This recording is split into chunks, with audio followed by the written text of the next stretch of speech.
muito fraco do ponto de vista político. Ele compensava a sua fraqueza de gestão, de representante romano, com muita violência. Então ele sai de Cesareia junto com seus guardas para ver o que é que acontecia nesse período. Volta e meia, nos períodos das festas judaicas em Jerusalém, muitas insurgências aconteciam, rebeliões aconteciam, e Pilatos vinha e massacrava essas rebeliões de maneira violenta. É esse momento aí que Cristo está inserido, seus discípulos, todo o povo judeu e o próprio Pilatos, o representante de Roma. Esse era o contexto em que eles estavam vivendo nesse momento. O silêncio de Cristo nessa hora, ele tem uma relevância muito grande nesse momento. A gente trata dessa relação com Deus sempre aguardando o que é que Deus pode falar para a gente, sempre pedindo uma resposta, mas é comum, e não muitas vezes, Deus ficar em silêncio, Jesus ficar em silêncio, para que a gente tome a nossa posição, para que a gente tenha uma decisão sem interferências, sem atalhos, sem preconceitos, sem crenças. Jesus nos dá a liberdade de escolher, nos dá o direito de decidir e a gente assumir essa responsabilidade. E foi exatamente o que ele fez com Pilatos aí. Pilatos, como governador da Judéia, tinha toda a autonomia para mexer nisso aí, para tomar uma decisão importante. Voltando aí para o texto, logo no início eles falam assim, no 28, se os meninos puderem botar aí,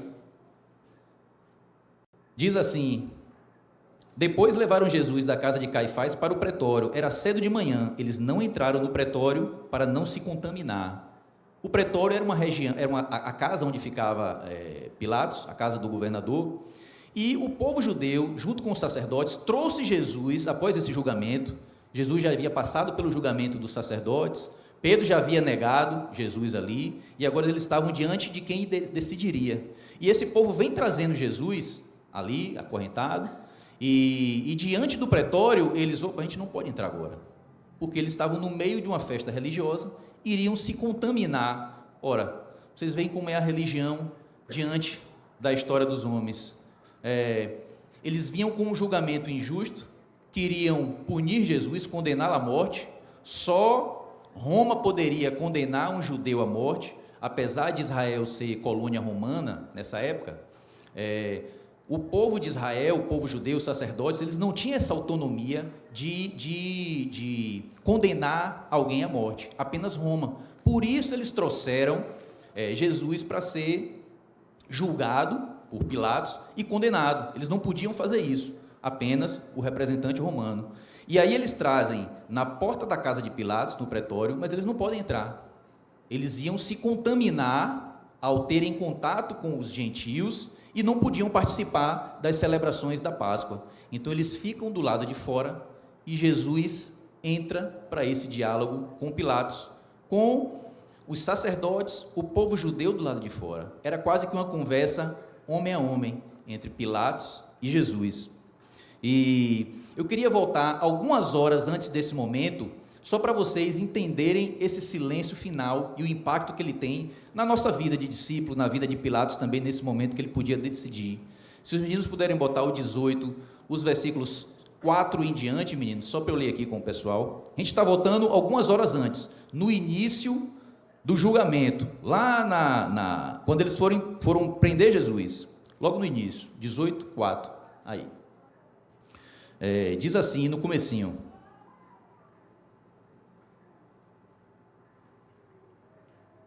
então, Jesus, sabendo de tudo o que ia ocorrer com ele, adiantou-se e perguntou-lhes. Os guardas vieram prender Jesus, né? A quem vocês estão procurando? Eles responderam: a Jesus, o Nazareno. Então Jesus lhe disse: sou eu. Ora, Judas, o traidor, também estava com eles. Quando Jesus lhes disse: sou eu, recuaram e caíram por terra todos os soldados. Jesus de novo lhes perguntou: a quem vocês estão procurando? Responderam: a Jesus o Nazareno. Então Jesus disse: eu já lhes falei que sou eu. Se é a mim que vocês estão procurando, deixem que estes vão embora. Percebam que ao Jesus anunciar a sua identidade, eu sou. eu sou aquele que vocês estão procurando. Os judeus sabiam o que é que Jesus estava querendo dizer naquele momento. Jesus faz a referência ao Êxodo 3,14. Se os meninos puderem botar o Êxodo 3,14, vocês vão ver como o impacto dessa afirmação, dessa revelação de identidade de Jesus tem para esses guardas, tem para esses sacerdotes e para o próprio Judas na hora que eles vão prender Jesus. O Êxodo 3,14 diz assim: eu sou o que sou, disse mais, assim você dirá aos filhos de Israel. Vocês lembram disso? Quando Moisés foi convocado por Deus para libertar o povo de Israel, Moisés chegou para Deus e perguntou assim, naquele diálogo: Senhor, eu vou dizer o que para eles lá? O Senhor está me mandando lá libertá-los, tal, e o que é que eu digo para eles? Deus diz para Moisés, o Senhor diz para Moisés: Moisés, digam a eles que eu sou o que sou. Ao ir lá em direção ao Egito para libertar os filhos de Israel, você vai dizer que eu sou mandou libertá-los. A palavra eu sou tem um grande sentido, tem um grande significado, porque era a palavra que o judeu não podia mencionar de forma alguma por conta do respeito ao nome de Deus em vão. Quando eles passaram pelo cativeiro lá da Babilônia, todo aquele período, utilizar essa nomenclatura, utilizar esse nome de Deus, o eu sou, era quase que um desrespeito. E Jesus, no momento em que ele vai ser preso, ele diz: vocês estão procurando quem? Eu sou. E imediatamente os guardas, os sacerdotes, alguns sacerdotes, o próprio Judas cai.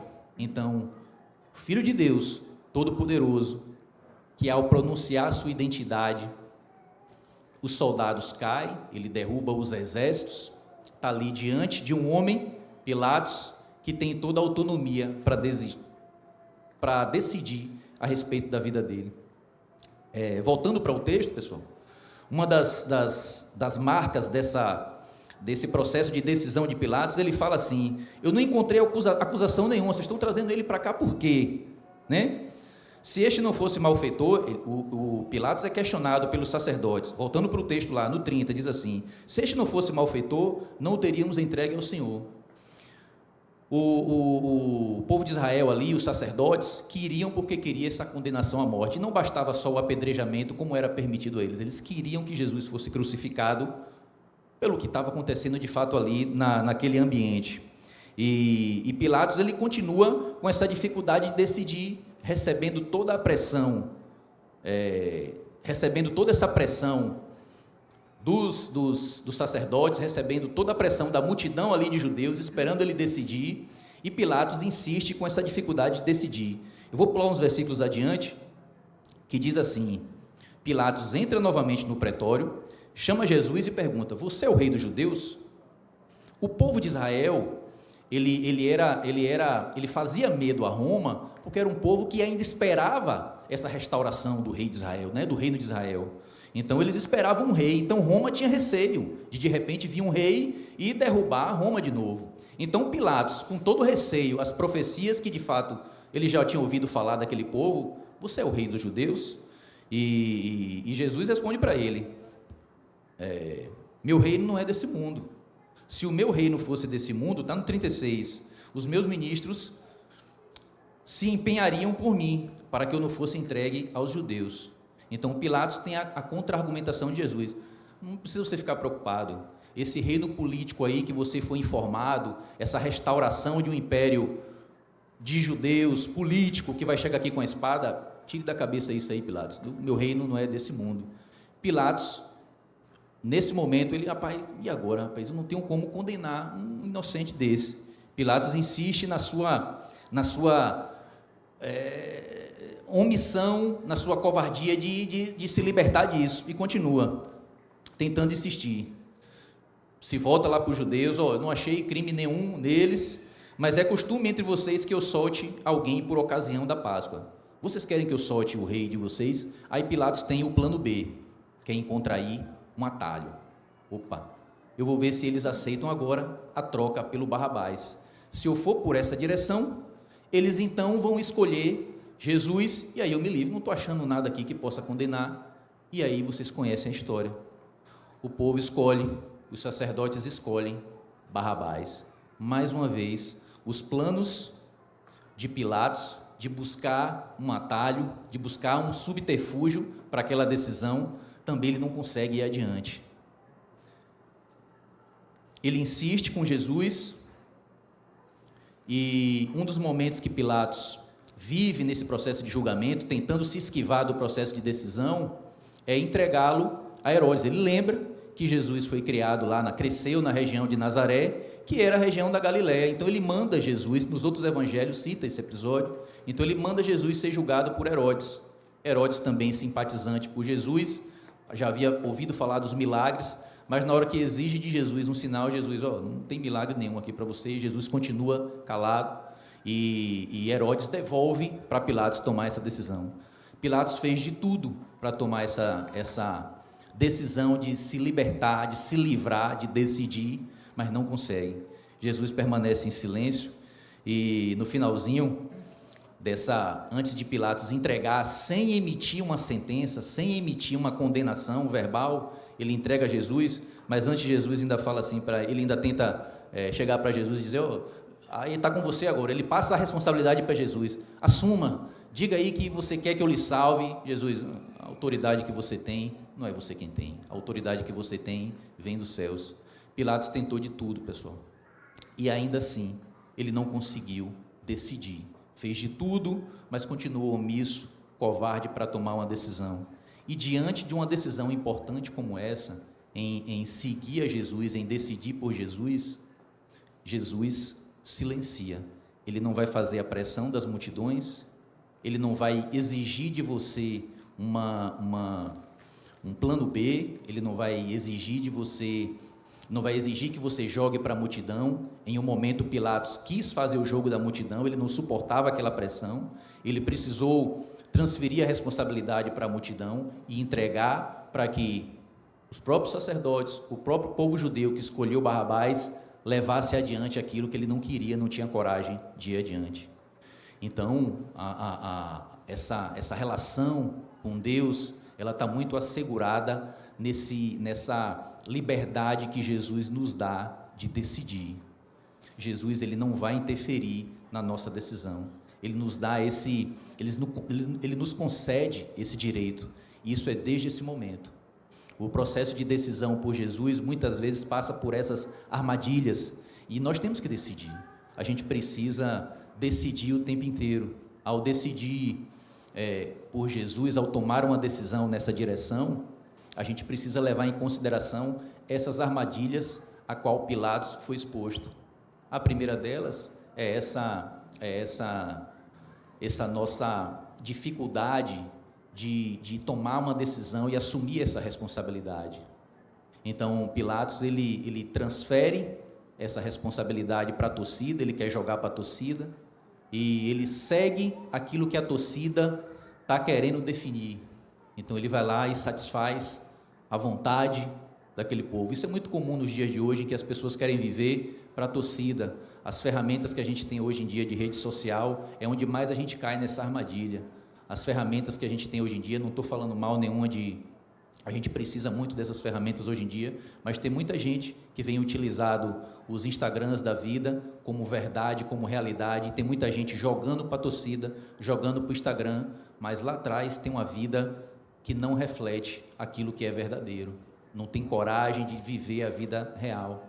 E Pilatos, ele tentou jogar para a multidão uma das armadilhas que ele mesmo se utilizou. Uma outra armadilha também que a gente está muito suscetível, você está suscetível, eu estou suscetível, são os atalhos que a gente procura na vida. Os atalhos é escolher o plano B. Então, o plano B de Pilatos era eu vou entregar aqui, fazer com que eles se convençam de que a melhor saída é libertar Jesus, a gente bota logo um criminoso que é de fato Barrabás. E ainda assim isso não dá certo. O povo escolhe aquilo que ele não esperava, o plano B que não deu certo. Isso nos ensina muitas vezes que nem sempre o mais rápido, o mais barato é o melhor. Muitas vezes a gente toma a decisão perto de casar, perto do casamento, de correr para cumprir ali as nossas datas, e a gente escolhe a compra mais barata, os armários mais baratos, a gente escolhe aquele profissional que vai entregar aquilo no tempo hábil para que a gente consiga cumprir o nosso compromisso, e a gente não consegue. Aquilo é o plano B, que a gente tentou agilizar o processo e a gente não consegue. Graças a Deus que os nossos casais, apesar de muitas vezes caírem nessa tentação, conseguem se recuperar e lembrar que a sua decisão é em Cristo e superam os planos B da vida. Você jovem, nem sempre ganhar mais, nem sempre escolher o melhor estágio, a melhor proposta de trabalho, significa que você está em Cristo Jesus. Nem sempre escolher o melhor. Há um tempo atrás, eu escolhi trabalhar muito, decidi trabalhar muito, achando que a segurança da minha família estaria no seguro de vida que eu conseguia pagar, estaria na melhor escola, na melhor roupa que eu podia dar, até que a tempestade veio e aquilo que eu havia construído, eu aprendi que eu havia construído sobre a areia. Na hora que veio a tempestade, levou tudo e eu tive que reconstruir aquela minha casa que lá atrás eu tinha colocado. Se você tem condições de fazer seu seguro, seu plano de saúde, faça, mas não coloque toda a sua fé, toda a sua segurança nesse tipo de estratégia. Esse é o plano B, esse é o atalho que muitas vezes a gente utiliza para tomar uma decisão. E uma das estratégias de Pilatos foi terceirizar a decisão. Pilatos, sem coragem de decidir, ele passa para a multidão decidir. Muitas vezes, você, marido, você, esposa, terceiriza o processo de decisão no casamento e as consequências são desastrosas. Eu passei por essa armadilha um tempo na minha vida, antes de chegar aqui, e o fato de eu ter decidido lá atrás, antes de conhecer o Evangelho, colocar a minha segurança, eu terceirizei muito da minha paternidade, da minha missão de esposo, nessa estratégia de terceirização. Eu achava que a segurança da minha família estaria apenas no meu trabalho, estava naquilo que eu podia entregar para eles, até, como eu falei para vocês, a tempestade veio e eu vi que a minha casa estava construída sobre a areia.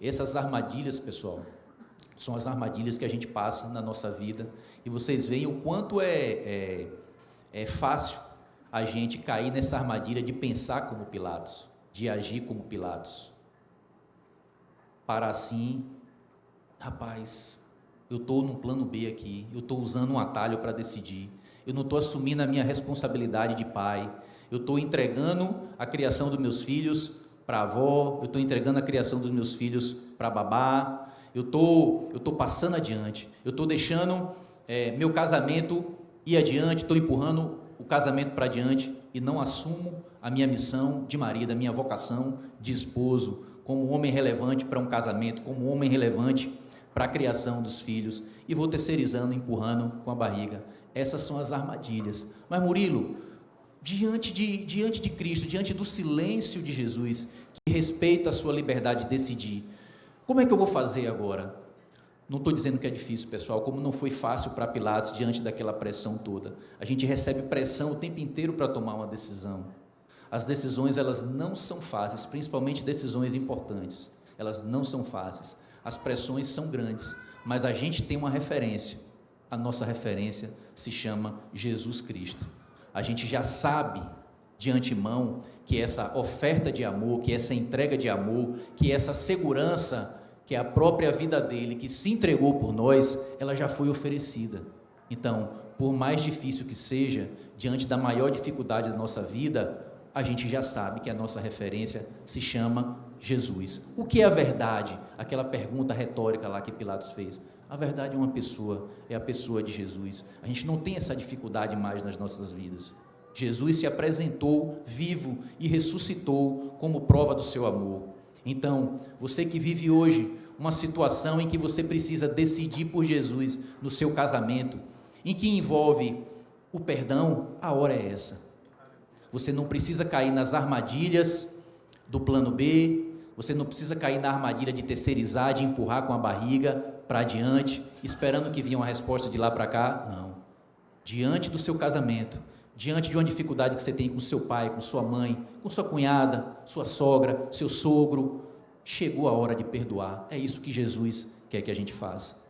diante de um momento em que você está vivendo na sua vida, em que uma pessoa que está te perseguindo, zombando de você no trabalho, te provocando o tempo inteiro, enfim, levando você para o seu limite, ao olhar para Cristo, a sua resposta, a sua decisão nesse momento é oferecer a outra face. E assim é para tudo. Uma pessoa que você ajudou no passado, você fez de tudo por ela, e hoje ela volta as costas para você, ela está dificultando a tua vida, o que é que você vai fazer? Ela está precisando de você, está precisando do seu apoio.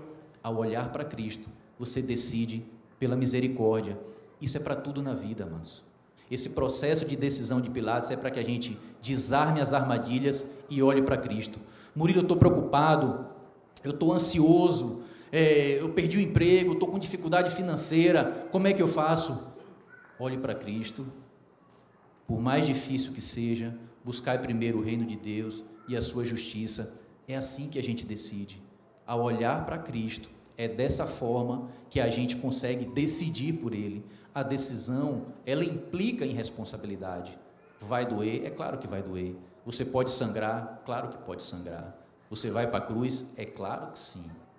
Esse é a verdade, essa é a verdade, esse é o nosso Mestre, esse é o nosso Senhor. Foi assim que Ele nos mostrou o que era viver, o que era decidir. Ao passar por esses momentos da nossa vida, em que a gente tenha que decidir, que a gente assuma a responsabilidade, desarme as armadilhas que a gente tem, que a gente constrói, seja da nossa história, seja da nossa vida passada, seja das nossas crenças. Então, diante de Cristo, Ele vai respeitar a sua decisão. Ele não vai te fazer pressão, hora nenhuma. Ele não vai pedir para que você escolha o plano B, para que você seja mais rápido. Ele não vai exigir nada de você. Ele vai ficar em silêncio, na certeza que Ele se entregou e que você reconhece. Pilatos sabia que ele estava ali diante do Cristo, mas não teve a coragem. Continuou omisso, e as consequências para a vida dele e para a vida de qualquer pessoa são as mesmas. Diante da verdade, a gente precisa assumir a nossa posição e escolher a Cristo. É sempre assim. Quando a gente trata de decidir nessa relação com Deus, muitas vezes passa, mas Murilo, eu fiz tudo, eu tenho os desígnios, eu estou passando essa dificuldade, foi Deus quem quis me colocar nessa situação que eu estou vivendo hoje e tal. As dificuldades às vezes aparecem na vida da gente, amados, mas a gente não precisa ser omisso, a gente não precisa usar plano B, a gente não precisa usar atalho, a gente não precisa terceirizar as nossas decisões, a gente pode assumir a nossa responsabilidade, na certeza que naquela dificuldade que a gente esteja vivendo, Jesus está conosco. Isso é que é o mais importante nessa história. Eu não estou querendo trazer polêmicas de arminianismo, calvinismo, não é nada disso não. Eu estou falando aqui de tomada de decisão e de assumir essa responsabilidade. A gente não precisa, você não precisa ter medo, você não precisa ficar olhando para a multidão, você não precisa escolher o plano B, você não precisa terceirizar a sua decisão, não precisa. Jesus, a verdade, garante a sua decisão. E mais, o silêncio amoroso de Jesus garante a sua liberdade de decidir. Não espere que Ele vai dar pressão. Se hoje você precisa perdoar a sua esposa, se a esposa precisa perdoar o seu marido, se você precisa perdoar o seu pai por alguma coisa que ele te fez no passado, Ele não vai te dar essa pressão. Ele vai estar diante de você, esperando esse momento. Na hora de decidir algo importante na vida, mano, tudo para. O céu vai parar, os demônios vão parar, Jesus vai estar em silêncio, esperando a sua decisão. Esse respeito à sua liberdade, Jesus sempre vai definir, para que você não tome decisão levado pela multidão, para que você não terceirize a sua decisão, para que você não fuja da sua decisão.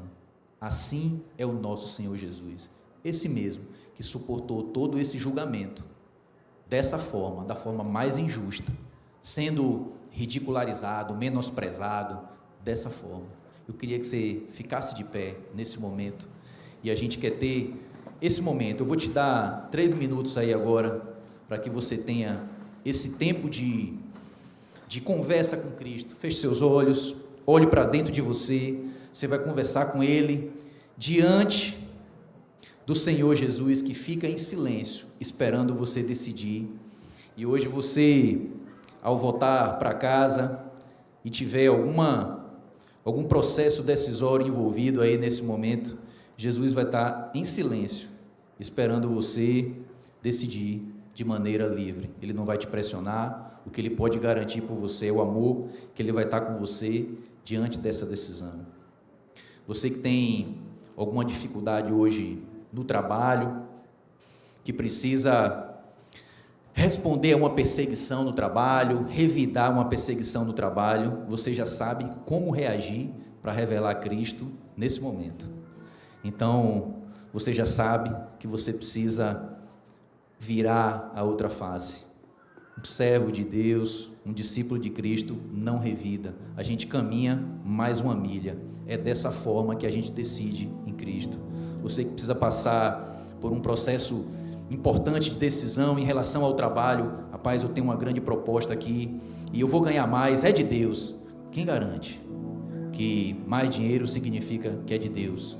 É hora de você, de frente para Ele, ouvindo o silêncio dEle, tendo a liberdade de decidir de fato, se realmente isso de fato é uma proposta de Deus. Decida por Jesus, a paz no coração, uma decisão que envolve comunhão, é lá que Ele vai estar. Ele vai estar esperando a sua resposta. Eu vou te dar esses 2 minutos agora, para você fechar os olhos e lembrar desse momento aí na sua vida. E hoje é o dia de você decidir, olhar para Cristo, ouvir o silêncio dEle, ouvir o silêncio do Verbo, encontrar-se dentro da palavra. Aí no seu coração você vai ouvir o silêncio do Verbo dentro da palavra e tomar a sua decisão olhando para Cristo, livre do medo, livre das pressões da multidão, sejam elas pressões da família, seja ela pressão de trabalho. Você vai estar livre disso. Você vai decidir em direção a Cristo hoje. Você que precisa decidir de fato, não, hoje eu quero reassumir, eu quero assumir o meu compromisso. E você que tem dificuldades com tradições religiosas familiares, você que não quer entrar em conflito, não precisa ter conflito. Jesus garante você atravessar esse processo de decisão, sem você precisar sofrer, sem precisar ter medo. Você só precisa confiar que Ele está diante de você, em silêncio, ouvindo a sua decisão. Ao olhar para Ele, o perdão vai estar sempre adiante de você, a misericórdia vai estar sempre adiante de você. Olhar primeiro o reino de Deus e a sua justiça vai estar sempre adiante de você. Isso é decidir por Jesus. Você que hoje quer assumir esse compromisso, você vai ter esse tempo agora. A gente vai te dar esse tempo. Você vai vir até a frente, o louvor vai começar a tocar e logo em seguida a gente vai fazer uma oração por essa decisão que você vai tomar hoje aqui.